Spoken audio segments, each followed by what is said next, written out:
Bismillahirrahmanirrahim.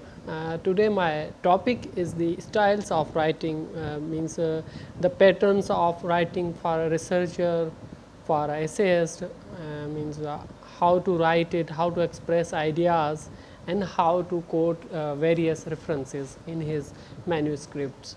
So I would be means I have three major styles of writing to present today, and the first one is the very famous, that is the APA, that stands for American Psychological Association. This is APA style is a set of basically guidelines developed to help writer express ideas and research findings clearly and more rigorously and consistently. APA style was developed by the American Psychological Association. Many behavior and social sciences use APA guidelines. Now अब हम देखेंगे कि कौन सी major guidelines होती हैं, जो framework हम जिसे कहें, that is establish pattern for us that help us to means go help us to apply in our work. Okay, तो उसमें सबसे पहले ये होता है कि आपकी जो भी जब आप लिखने जा रहे हैं उसमें APA में ये है कि आप all four side should be same distance from the edge of the paper. ठीक है, उनकी जो मतलब के मेजरमेंट्स जो वो प्रॉपर होनी चाहिए. उसके अलावा it is recommended to use at least 1 inch margins around each side. Okay, मतलब कि हर साइड से 1 इंच का मार्जिन इसमें रिकमेंडेड होता है. उसके अलावा APA जो है it recommends 12 point and the font size that is the times new Roman इसमें रिकमेंड की जाती है मोस्टली. उसके अलावा अगर हम इनके रेफरेंसेस की बात करें, मिसाल के तौर पे जिसको हम पैरेंथेटिकल साइटेशंस कहते हैं, या जो हमारा टेक्स्ट होता है उसमें हम साइट करते हैं, तो उसमें APA का स्टाइल कैसा होता है. APA में उसमें आपने ये करना होता है कि आपने ऑथर का लास्ट नेम और कॉमा दे के, अच्छा दूसरी बात ब्रैकेट में लिखना है. ब्रैकेट में जब भी आपकी जो आपने प्रेफरेंस किया या व्हाटएवर जो आपने कोट किया या नरेट किया, ठीक है, जो भी चीज़ वो अब उसके ऑथर का ब्रैकेट में ऑथर का लास्ट नेम, मिसाल के तौर पे एहसान इलाही, तो आप लिखेंगे इलाही, उसके बाद कॉमा देंगे. ठीक है, अब वो वर्क किस ईयर में पब्लिश हुआ, इलाही कॉमा 2020 ब्रैकेट फुल स्टॉप. ये होता है आपका मतलब कि किस तरह से इसको कोट करना होता है. अच्छा, उसके अलावा जो अब मिसाल के तौर पे वो तो दे दिया, लेकिन अब उसका कैसे पता चले कि वो उसका प्रॉपर या पूरा रेफरेंस के कहाँ है. तो वो रेफरेंस लिस्ट होती है APA में, जो APA कहता है कि लास्ट में हो वर्क के, वहाँ पर उसकी पूरी डिटेल होगी. ठीक है, वो हम उसको आगे देखेंगे. मतलब उस ऑथर की जो भी काम हमने जहाँ से जो चीज़ ली है सपोर्ट अपने आर्गूमेंट के लिए, वो हमने नीचे वहाँ पर रेफरेंसेस में डिटेल में उसका रेफरेंस दिया होता है. अच्छा, और रेफरेंस जो होती है वो अल्फ़ाबेटिकली होती है. मिसाल के तौर पे ऐसे ना हो कि Z से एक राइटर का पहले नाम हो, A वाले का लास्ट नहीं, A वाले का फर्स्ट, B वाले का देन C वाले का, इस तरह से होना चाहिए. और reference intros should be alphabets. और उसके अलावा उनकी जो क्या कहते हैं कि पूरी जो स्ट्रक्चर है APA के मुताबिक हम उसको भी देखेंगे. लेकिन फ़िलहाल इसको फॉर मल्टीपल, मिसाल के तौर पे अब अगर एक आर्टिकल लिखा है किसी ने, या for multiple article by the same authors, okay, और authors listed in the same order, list the entries in chronological order, मतलब टाइम के हिसाब से उनको आपने ऑर्डर करना है.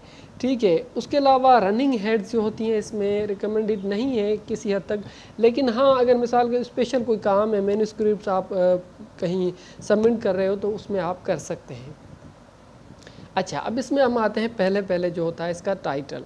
तो देखिए इसका सिंपल मतलब कि आपके जो सेंटर में बिल्कुल ही बोल्ड में टाइटल हो, 2-3 लाइन छोड़ के आपका नाम, फिर जो रिक्वायरमेंट्स कुछ वेरी करती हैं गाइडलाइंस के साथ. मिसाल के तौर पे आपका डिपार्टमेंट कौन सा है, ठीक है, सेंटर पे लिखना है बोल्ड साइज़ में, न्यू रोमन में और 12 में.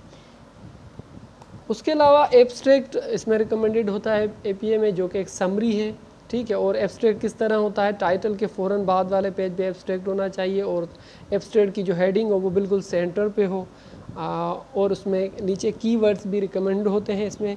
उसके अलावा बॉडी ऑफ पेपर कैसी होनी चाहिए एपीए में। बॉडी ऑफ पेपर देखें, हर पेज में इंडेंशन हो, मतलब कि 2-3 ठीक है इंडेंशन हो। उसके अलावा हेडिंग्स भी हो, हेडिंग्स अब हेडिंग अपर केस में भी लोअर केस में भी जिस तरह से आपको नीड है उस तरह से आप कर सकते हैं।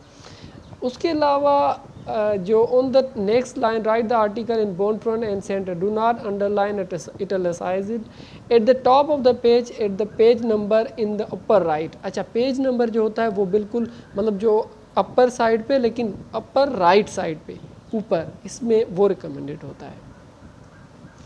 अच्छा, अब उसमें हम आते हैं कि किस तरह से रेफरेंस देना चाहिए। देखिए, रेफरेंस देने के लिए पहले ऑथर का नाम, ठीक है, कॉमा दे के, फिर उसके बाद इनिशियल एस वगैरह, मिसाल के तौर पे ज़्यादा ऑथर हैं तो 2 या 3 से ज़्यादा, तो आप एक ऑथर का नाम लेके ETL करके, फिर उसके बाद फुल स्टॉप देंगे, फिर आप ब्रैकेट में लिखेंगे किस डेट में वो पब्लिश्ड हुआ काम, ठीक है।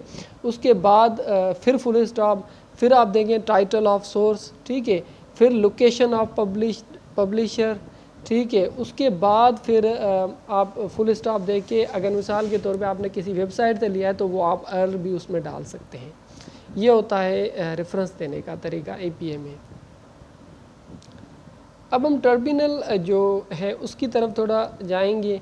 देखिए, उसमें भी 1 इंच का मार्जिन था, इसमें भी 1 इंच का, लेकिन हाँ, इसमें टर्मिनल में कहते हैं कि अगर आप थीसिस या डिज़र्टेशन सबमिट कर रहे हो तो उसमें अगर आप 1.5 आपका मार्जिन होता है पेज साइड्स का, तो दैट इज़ आल्सो फाइन इसमें। और इसमें भी न्यू रोमन है, लेकिन इसमें पैलेटिनो भी रिकमेंडेड होती है। 12 पॉइंट सेम है, लेकिन 10 पॉइंट मिसाल के तौर फुट नोट्स होते हैं जो आपके हर पेज के नीचे होते हैं, उन पे आप वो 10 पॉइंट पे लिखें। और यहाँ एंड नोट मिसाल पूरे एंड नोट और फुट नोट में यही फ़र्क है कि एंड नोट बिल्कुल आपका पूरा जो पेपर होता है उसके लास्ट में होते हैं, तो वो 10 पॉइंट में इसमें लिखे जाते हैं। फिगर कैप्शंस, टाइटल्स वगैरह जो इस्तेमाल जो टेबल टाइटल्स होते हैं मिसाल के तौर फाइंडिंग्स में, तो वो भी 10 पॉइंट्स में इसमें लिखे जाते हैं। स्पेसिंग और indentation, all the text should be double spaced except for block quotations, ठीक है। Black titles and bigger caption, footnotes और endnotes and bibliographies are reference list. Numbers page in the body of the paper and the back matter with Arabic numbers, ठीक है। 1 2 3 जो body of the paper में जो आप number दें वो Arabic number में हो।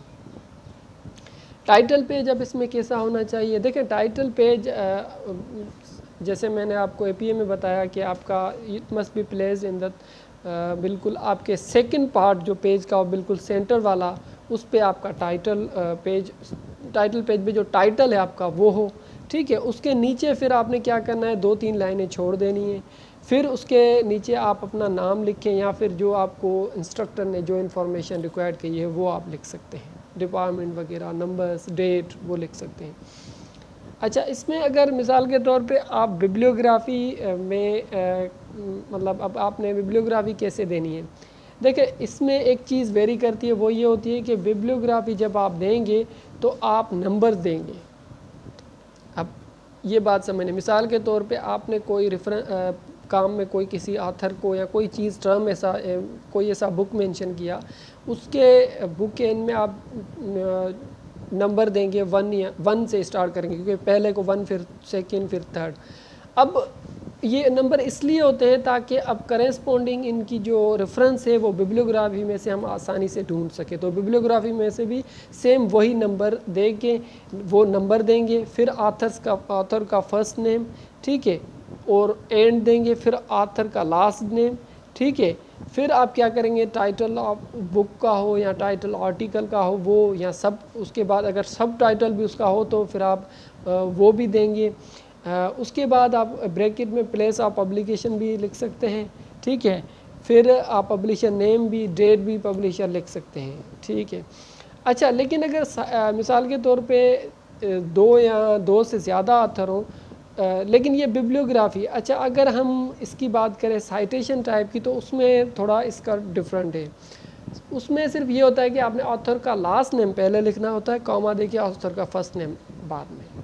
ये फ़र्क है सिर्फ बिब्लियोग्राफी में और इसका जो साइटेशन टाइप होता है टर्मिनल में, ये दो चीज़ें इनमें से। अब अगर दो या ज़्यादा ऑथर हों तो सिमिलरली आप फर्स्ट नेम लास्ट नेम लेके फिर ETL लिख के पूरा इसका रेफरेंस दे सकते हैं। मिसाल के तौर पे अगर आपने कोई चीज़ ली है, वो उसने किसी और को मेंशन किया था, वो ऐसा रेफरेंस देने के लिए तो आप वही सेम रेफरेंस लिखे फिर आगे लिखेंगे कोटेड इन, जो भी फ़िलहाल होगा व्हाटएवर वो आप लिख लेंगे तो ये हो जाएगा। उसके बाद हमारा लास्ट है Chicago manual of style. Chicago manual of style establish written standards of communication concerning formatting and page layout, stylish techniques, footnotes, quotations, citing resources, preparing a manuscript for publication. The Chicago Manual of Styles is most commonly used by those working in literature, history, and the arts. Okay, there are two different documentations in Chicago Manual of Style. एक तो वही author date system. अब उसमें क्या होता है कि आपने मतलब कि आथर का जो कि नाम होता है, मिसाल के तौर पे आपके आथर का लास्ट नेम, ठीक है, फिर आप क्या करेंगे कॉमा देके पेज नंबर लिखेंगे। ठीक है, देखिए हमने जब APA की बात की थी तो आथर का लास्ट नेम फिर कॉमा देके ईयर लिखा था, लेकिन इसमें आप ईयर भी लिखेंगे लेकिन उसके बाद कॉमा देके फिर पेज नंबर भी लिखेंगे फिर फुल स्टॉप। ये फ़र्क है शिकागो में और उसमें क्या कहते हैं APA में इन दी साइटेशन टाइप। ठीक है, उसके अलावा दूसरा इनका मेथड होता है जो कि रेफरेंस लिस्ट फॉर्मेट। वो ये होता है आप ऑथर का मतलब कि लास्ट नेम लिखेंगे, ठीक है, ब्रैकेट में ऑथर लास्ट नेम, पहले फर्स्ट नेम नहीं लास्ट नेम, फिर कॉमा दे के फर्स्ट नेम, फिर डॉट दे के ईयर, ठीक है, फिर डॉट दे के टाइटल ऑफ बुक या टाइटल ऑफ आर्टिकल जो भी हो, फिर प्लेस ऑफ पब्लिकेशन, फिर पब्लिशर, इस तरह से लिखेंगे। ठीक है, और मिसाल के तौर पे अगर आप बिब्लियोग्राफी में जा रहे हैं तो उसमें आप करेंगे ऑथर लास्ट नेम, ठीक है, फर्स्ट नेम, उसके बाद title of article, name of journal, volume, common number या इशू, फिर किस मंथ में ईयर में हुआ वो ब्रैकेट में आप लिखेंगे, फिर पेज रेंज उसकी आर्टिकल की क्या है वो लिखेंगे। अब इसका टाइटल कोई डिफरेंट चीज़ इतनी नहीं है, सिमिलर है जैसे उसमें था, लेकिन बॉडी में अगर हम बात करें तो titles mention the next notes of bibliography are capitalize headline style. इसमें अब हेडलाइन स्टाइल का थोड़ा एक एडिशन है इस शिकागो मैनुअल स्टाइल में। जब आप बॉडी में हेडिंग देते हैं, meaning first words of titles and subtitle any important word thereafter should be capitalise. पहला अल्फाज उनका कैपिटलाइज में होता है हमेशा।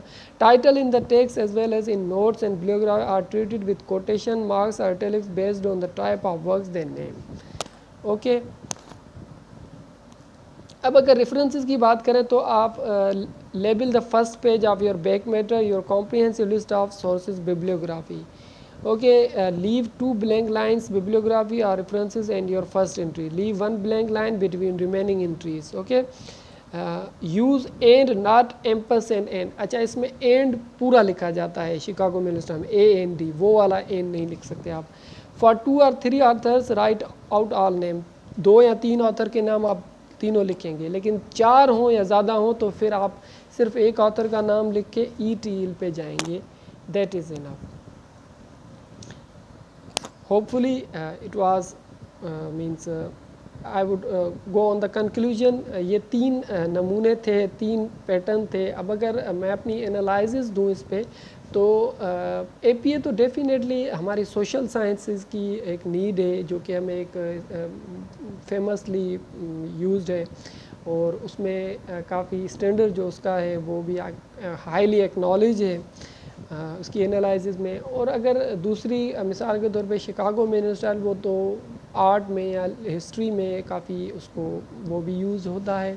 ठीक है, तीनों के अपने प्रोन्स एंड कॉन्स हैं, लेकिन जो बिहेवियर और सोशल साइंटिस्ट हैं they mostly follow the APA American psychological association, जो और दूसरे भी इवन कुछ साइंसेस वो भी ये यूज़ करती हैं।